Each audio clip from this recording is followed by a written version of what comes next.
మీ మోకాల నొప్పులకు ఎటువంటి సర్జరీ లేకుండా ఎపియాన్ పెయిన్ క్లినిక్ అందిస్తున్న అత్యాధునిక చికిత్స. నమస్తే, వెల్కమ్ టు సుమన్ టీవీ. ఇటీవల కాలంలో సాధారణంగా అనారోగ్య సమస్యల్లో భాగంగా వచ్చేటువంటి సమస్యలు వైటమిన్ డెఫిషియన్సీ. ముఖ్యంగా చూసుకుంటే vitamin D and B12 deficiency అందరిలోని బాగా కనిపిస్తుంది. ఎందుకు ఇంత ఎక్కువగా ఈ వైటమిన్ డెఫిషియన్సీ అనేది మనం చూస్తున్నాం? ఇవి వచ్చేటప్పుడు మనకి ఎలాంటి సిమ్టమ్స్ అనేది తెలుస్తుంది? దీనికి ఓన్లీ సప్లిమెంట్స్ అనేది సరిపోతాయా? సో ఎలా దీన్ని రెక్టిఫై చేసుకోవాలి? ఈ విషయాలన్నీ అడిగి తెలుసుకుందాం. మనతో పాటు ఉన్నారు general physician doctor Rajesh Shukla garu. Hello sir. Hello sir, vitamin D and B12 deficiency చాలా ఎక్కువ చూస్తున్నాం. ఎవరిలో కనిపించినా ఇదే మాట చెప్తున్నారు.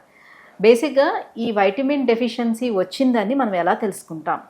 మనకు కనిపించేటువంటి లక్షణాలు ఏంటి, యాజ్ వెల్ యాజ్ ఎలాంటి టెస్టులు చేసుకుంటే తెలుస్తుంది? సో మీరు అన్నట్టు ఈ మధ్యకాలంలో హెల్త్ రిలేటెడ్ ప్రాబ్లమ్స్లో ఈ వైటమిన్ డెఫిషియన్సీస్ చాలా ఫ్రీక్వెంట్గా almost daily in every person చూడడం అనేది జరుగుతుంది. సో వాస్తవానికి దీనికి ఇంపార్టెన్స్ పెరిగింది around Covid time.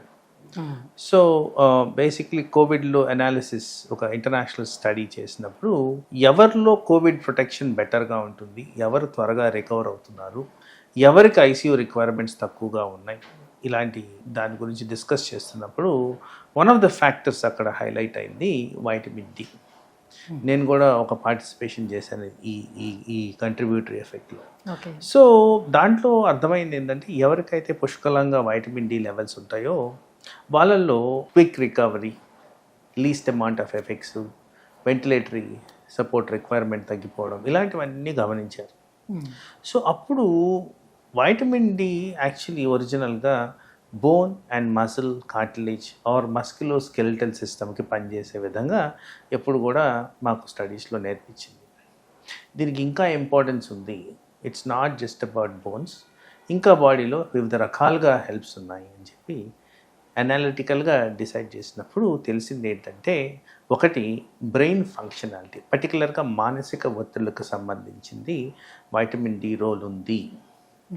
Heart disease, heart functionality and heart కొట్టుకునే విధం, బ్లడ్ ప్రెషర్ రెగ్యులేషన్, ఇవన్నీ కూడా వైటమిన్ డికి కనెక్షన్ ఉన్నాయి. Diabetes regulatory factors and diabetes onset, దీనికి రిలేషన్ ఉంది. సో ఇలా క్రూషియల్ ఏరియాస్లో వైటమిన్ డి రోల్ చాలా ఇంపార్టెంట్గా గమనించారు. తర్వాత మీరు అన్నట్టు ఇమ్యూనిటీకి డైరెక్ట్ కనెక్షన్. అంటే ఒక బాడీ హెల్తీగా ఉండాలంటే వైటమిన్ డి పుష్కలంగా ఉండాలి. తర్వాత cancer prevention, vitamin D has got a role. ఎలా ఈ క్యాన్సర్ కణాలు తయారవుతాయనే దగ్గర ఈ వైటమిన్ డి అడిక్వేట్గా ఉంటే క్యాన్సర్ ఫార్మేషన్ని నిలిపే విధంగా పనిచేస్తుంది. సో ఇవన్నీ కూడా న్యూయర్ రెలవేషన్స్ అబౌట్ వైటమిన్ డి, దాని బాడీలీ ఫ్రెండ్లీ ఎఫెక్ట్స్. సో అలా వైటమిన్ డి అనేది బాగా ఇంపార్టెన్స్ గెయిన్ చేసింది. సైమల్టేనియస్లీ నేను ఎప్పుడు చెప్తూ ఉంటాను, డయాబెటిక్ పాపులేషన్ చాలా పెరుగుతుంది. We're the capital in terms of diabetes అని. ప్రపంచవ్యాప్తంగా ఇండియన్ సబ్సెట్ ఆఫ్ పాపులేషన్లో ఎక్కువ ఉంటుంది. డయాబెటీస్ ఎక్కడైతే ఎక్కువ ఉంటుందో B12 plays a very crucial role. ఈ B12కి ఎందుకు ఇంపార్టెన్స్ వస్తుందంటే, డయాబెటీస్ డైరెక్ట్గా B12 అబ్జార్ప్షన్ని హ్యాంపర్ చేస్తుంది. అలాగే ఈ మెట్ఫార్మిన్ అనే ఫస్ట్ లైన్ డ్రగ్ డయాబెటీస్లో ఏదైతే వాడతామో దాని ద్వారా కూడా కాస్త B12 ఎఫెక్ట్ అయ్యేదానికి ఛాన్స్ ఉంది. తర్వాత డయాబెటీస్కి థైరాయిడ్కి దగ్గర పోలికలు ఉన్నాయి. సో థైరాయిడ్ డిజీజ్లో కూడా B12 డెఫిషియన్సీ వచ్చేదానికి ఛాన్స్ ఉంది. సో ఇలా డిఫరెంట్ రీజన్స్తో B12 డెఫిషియన్సీస్ కూడా మనకి ఫ్రీక్వెంట్గా కనబడుతుంది. మరి అసలు యాక్చువల్లీ ఎందుకు ఇవన్నీ సడన్గా డిప్రవేషన్లో ఉన్నాయి, ఎందుకు కనపట్లేదు అని చూస్తే, వాస్తవానికి ద నేచర్ ఆఫ్ ఫుడ్ మనం తినేది, ఆ food it's not nutritious anymore. ఇది వరకు ఉన్న న్యూట్రిషన్ వాల్యూస్ ఆ ఫుడ్లో లేవు. దేంట్లో ఏ వైటమిన్ ఉంటుంది అలాంటి అవగాహన ఏం లేకుండా రుచి బాగుందా లేదా అనేది మాత్రమే చూసుకొని తినటం అనేది స్టార్ట్ చేసిన దగ్గర నుంచి ఈ ప్రాబ్లమ్స్ అనేది స్టార్ట్ అంటారు. Correct, absolutely. సో బేసిక్లీ ఏంటంటే ఈ పొల్యూషన్, గ్రీన్ హౌస్ ఎఫెక్ట్, వీటిలన్నింటిలో జరిగింది ఏంటంటే, ఏదైతే అల్ట్రా బి వైలెట్ రేస్ సూర్యరశ్మిలోంచి మనకు రావాలి, దాని ద్వారా విటమిన్ డి తయారవుందో అది లోపం గురవుతుంది, అది రీచ్కే కావట్లేదు, అట్మాస్ఫియర్లోకి ఎంటర్ కావట్లేదు అనేది ఒక సైంటిఫిక్ డేటా. అలాగే ఇప్పుడు డీనాచురైజేషన్ ఆఫ్ ఫుడ్ ఐటమ్స్, న్యూట్రియంట్స్ ఒక ఫామ్లో ఉంటేనే అవి మనకి చేరుతాయి. మనకి highly processed, highly chemicalised, highly stored food తీసుకుంటున్నప్పుడు న్యాచురల్లీ డిప్రవేషన్ ఆఫ్ వైటమిన్స్ అనేది జరుగుద్ది. సో ఇలా పలు రకాలుగా మనకి ఫుడ్లోంచి రావాల్సిన ఆ వైటమిన్స్ మనకి రీచ్ కావట్లేదు. దాని కారణంగా ఇవి ఎక్కువగా కనబడుతున్నాయి.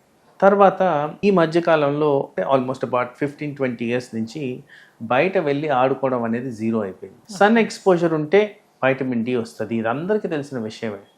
బట్ ఆ సన్ ఎక్స్పోజరే లేకుండా తయారవుతున్నారు. ట్యాన్ అయిపోతాం అని వెళ్ళట్లేదు. అది స్మార్ట్ గ్యాజెట్స్, నో టైం, ఇలాంటివన్నీ కూడా ఇట్స్ ఎఫెక్టింగ్ ద హెల్త్. అంటే ఆ వైటమిన్ జనరేషన్ అనేది లోపిస్తుంది. సో ఇవన్నీ కానీ కొంతమంది ఇక్కడ నన్ను చాలా మంది అడుగుతూ ఉన్నారు, అంటే మీరు ఇన్ని ఇంటర్వ్యూస్ చేస్తున్న దగ్గర మేము చూస్తూ ఉంటామండి. సో కాస్మెటాలజిస్టులు చెప్తూ ఉంటారు, ఎర్లీ మార్నింగ్ వచ్చేటువంటి 8 o'clock ఆ టైంలో వచ్చేటువంటి సన్ రైజ్కి మీరు ఎక్స్పోజ్ అయ్యారంటే వైటమిన్ డి వస్తుంది. కానీ ఆర్థోపెడిక్స్ చెప్తూ ఉంటారు, సో 11 ఆ టైంలో వచ్చేదే కరెక్ట్ ఇది, సో మీరు దానికి ఎక్స్పోజ్ అవ్వాలి అని చెప్తుంటారు. ఇందులో ఏది రైట్?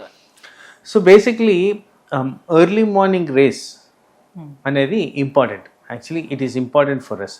ఈ 11 o'clock రేస్ ఏమవుతున్నాయంటే దానివల్ల స్కిన్ డ్యామేజ్ అనేది జరుగుతుంది. సో మీరు 2 కాంట్రడిక్టరీ పీపుల్ దగ్గరికి వెళ్ళారు. ఒకటేమో డర్మటాలజిస్ట్ ఈ ట్యానింగ్ అండ్ స్కిన్ ప్రొటెక్షన్ గురించి మాట్లాడేవాళ్ళు, ఇంకోరేమో ఆర్థోపెడిషియన్స్ ప్యూర్లీ బోన్ గురించి మాట్లాడేవాళ్ళు. So ideal scenario for a healthy life and healthy life style గురించి మాట్లాడుతున్నప్పుడు, because skin is also very important vital organ మన బాడీలో, దాన్ని ప్రొటెక్ట్ చేసే విధంగా చేయడం అంటే ఎర్లీ మార్నింగ్ సన్ రైజ్ ఆ బెటర్ యాజ్ కంపేర్ టు ఈ 11 o'clock నుంచి 3 o'clock. ఇవన్నీ ఇంటెన్స్ ఉంటుంది. మీరు సమ్మర్లో మనం ఎప్పుడైనా మాట్లాడినప్పుడు జాగ్రత్తలు మాట్లాడినప్పుడు 11 నుంచి 3 వరకు బయట రావద్దని చెప్తాం. సో మనకి ఎప్పుడు కూడా వేడిగా ఉంటుంది కాబట్టి that time I don't recommend. అది మంచిది కూడా కాదు. హీట్ స్ట్రోక్స్ రావడం కానీ, బాడీ మీద తీవ్రమైన ఒత్తిడి రావడం కానీ జరుగుతుంది కాబట్టి not recommended around that time. రాదా ఐ ప్రిఫర్ ఎర్లీ మార్నింగ్. అందుకోసం ఎర్లీ మార్నింగ్ వాక్ బెటర్ అని చెప్తుంటాను నేను. సో వైటమిన్ డి, B12 లోపించేటప్పుడు మనకి ఎలాంటి సిమ్టమ్స్ కనిపిస్తాయి, మన బాడీలో ఎటువంటి లక్షణాలు కనిపిస్తాయి? సో ఇది హార్డ్ అండ్ ఫాస్ట్ రూల్ కాదు, డిక్టమ్ అయితే కాదు. ఇట్స్ ఆల్వేస్ ఇన్సిడెంట్లీ ఫౌండ్ ఇది వైటమిన్ డెఫిషియన్సీస్ అనేవి. కానీ చాలా మటుకు కొంతమంది క్లినికల్ ప్రజెంటేషన్స్లో సిమ్టమ్స్తో వస్తున్నప్పుడు సడన్గా బాడీలో అంత నొప్పులు రావడం, పర్టికులర్గా vitamin D and B12 also similar presentation అనేది ఉంటుంది. జాయింట్ పెయిన్స్, అలసట ఎక్కువగా గురవడం, కాన్సన్ట్రేషన్ మెకానిజం సరిగ్గా లేకపోవడం. సో ఇలాంటివి ఎక్కువగా ఈ వైటమిన్ డి ప్రజెంటేషన్గా ఉంటుంది. నా B12 గురించి మాట్లాడుతున్నప్పుడు B12లో కూడా మస్క్యులర్ పెయిన్స్ ఎక్కువగా ఉంటాయి, కానీ B12కి నర్వస్ సిస్టమ్కి ఎక్కువ కనెక్షన్ ఉంటుంది.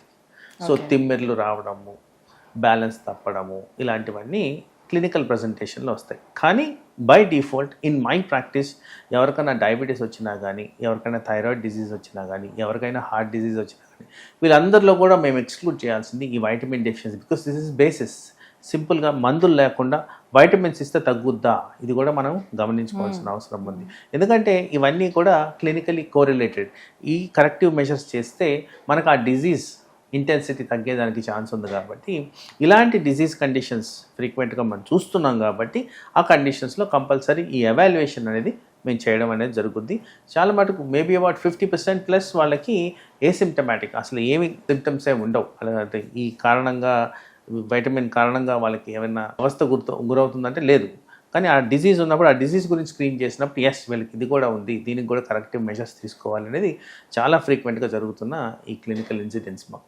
అంటే కొంతమంది సార్ ఇప్పుడు సప్లిమెంట్స్ తీసుకున్నా, లేదంటే ఇప్పుడు ఇంజెక్షన్స్ రూపంలోనే తీసుకున్నా కూడా ఒక 3 months తర్వాత మళ్ళీ ప్రాబ్లం అట్లానే ఉంటుంది, మళ్ళీ వెళ్తారు, మళ్ళీ తీసుకుంటుంటారు. ఇట్లా రికరెంట్గా ఎందుకు తీసుకోవాలి, అంత నెసెసిటీ ఉంటుందా? సో వన్స్ తీసుకున్న తర్వాత అది మళ్ళీ నార్మల్గా ఫుడ్తో డైట్ తోటి దాన్ని రెక్టిఫై చేసుకోవడం సాధ్యం కాదంటారా, లేకపోతే వాళ్ళ బాడీ ఏమైనా అబ్జర్వ్ చేసుకోవట్లేదా?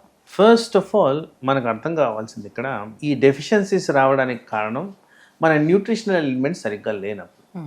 అండ్ మనం తరచుగా డిస్కషన్లో ఊబకాయం అనేది ఒక మేజర్ ఎఫెక్ట్గా మాట్లాడుతూ ఉంటాం. ఎవరైనా ఊబకాయం గురించి మాట్లాడుతున్నప్పుడు డైట్ తగ్గించండి అని చెప్తాం, whatever form of diet. ఎప్పుడైతే నేను డైట్ తగ్గిస్తున్నానో డెఫినెటివ్గా ఈ ఎలిమెంట్స్ ఆఫ్ న్యూట్రిషనల్ థింగ్స్ కూడా తగ్గినట్టే. ఎందుకంటే మీరు హ్యాపీగా తినండి అని చెప్పే పరిస్థితులు అయితే లేవు. సో ఆల్రెడీ మనకి డిప్రైవ్డ్ అడల్టరేటెడ్ ఫుడ్ తింటున్నాం, దాని మీద మళ్ళీ రెస్ట్రిక్షన్ మేమే పెడుతున్నాం. సో దాని కారణంగా సస్టైన్డ్ సప్లై ఆఫ్ సప్లిమెంటేషన్ లేకపోతే డెఫినెట్లీ డెఫిషియన్సీ అనేవి కనిపిస్తూనే ఉంటాయి. సో ఇట్ ఈస్ ప్రాబబ్లీ ఆ ఫుడ్ చైన్ ప్రాపర్గా చేసుకోగలిగితే మనకి ఈ ప్రాబ్లం రాకుండా, అంటిల్ దెన్ మనం ఈ సప్లిమెంటేషన్ అనేది కంటిన్యూ చేయాలి. అలా కంటిన్యూ చేయకపోతే మళ్ళీ మీరు ఇంజెక్షన్స్ వేసుకోవడం, మళ్ళీ ఇదే సైకిల్ ఆఫ్ చెకింగ్ ఉంటుంది. Constant usage of medicine, better supplement in terms of vitamins, and మధ్యలో ఎప్పుడైనా అవసరం అయినప్పుడు చెక్ చేసుకొని లెవెల్స్ ఉన్నాయా లేవా అనేది గుర్తించడం చాలా ఇంపార్టెంట్. తర్వాత ఇక్కడ ఒక ప్రాక్టికాలిటీ నేను గమనించింది ఏంటంటే, చాలామంది టెస్టులు చేయించేసుకుంటారు, రిపోర్ట్స్ చూస్తారు, range 30 to 100 for example vitamin D, ఇది 30 ఉంది కదా పర్లేదు అనుకుంటున్నారు. నో, ఆప్టిమమ్ లెవెల్ మీరు 60-70 ఉండాలి. అది ఒక ఎక్స్పర్ట్ చూపించి దాన్ని కరెక్టివ్ మెజర్స్ చేసుకోవడం ముఖ్యం. ఎందుకంటే ఆల్రెడీ 30 లెవెల్లో ఉంది కాబట్టి అది ఇంకా తగ్గేదానికి ఆస్కారం ఉంది. దానివల్ల మేజర్ హెల్త్ హెజార్డ్స్ వచ్చేదానికి ఛాన్స్ ఉంది. కాబట్టి ఇది కూడా చాలామంది గమనించుకోవాలి. ఇది నా ప్రాక్టికల్ మెడిసిన్లో చూస్తున్నాను కాబట్టి ఈ అడ్వైస్ ఇస్తున్నాను. బాడీలో కాల్షియం లోపము ఉన్నా కూడా వైటమిన్ డి అనేది అబ్జర్వ్ కాదా? ఏంటి రెండిటికి సంబంధం? Basically vitamin D is the carrier for calcium. ఎప్పుడైతే వైటమిన్ డి అడిక్వేట్గా బాడీలో ఉంటుందో, కాల్షియం ఏదైతే ఫుడ్లో అవైలబుల్ ఉంటుందో దాన్ని క్యారీ చేసి బాడీలోకి ఇస్తుంది, అందజేస్తుంది. సో ఆ క్యారియర్ మెకానిజం కావాలి అంటే ఈ వైటమిన్ డి పుష్కలంగా మన బాడీలో ఉండాలి. Right, thank you sir. Vitamin D and B12 వీటి యొక్క ప్రాముఖ్యత ఏమిటి అసలు, సో ఎలా తీసుకోవాలి మనం బాడీకి అనే విషయాన్ని తెలియజేసినందుకు థ్యాంక్ యూ సో మచ్.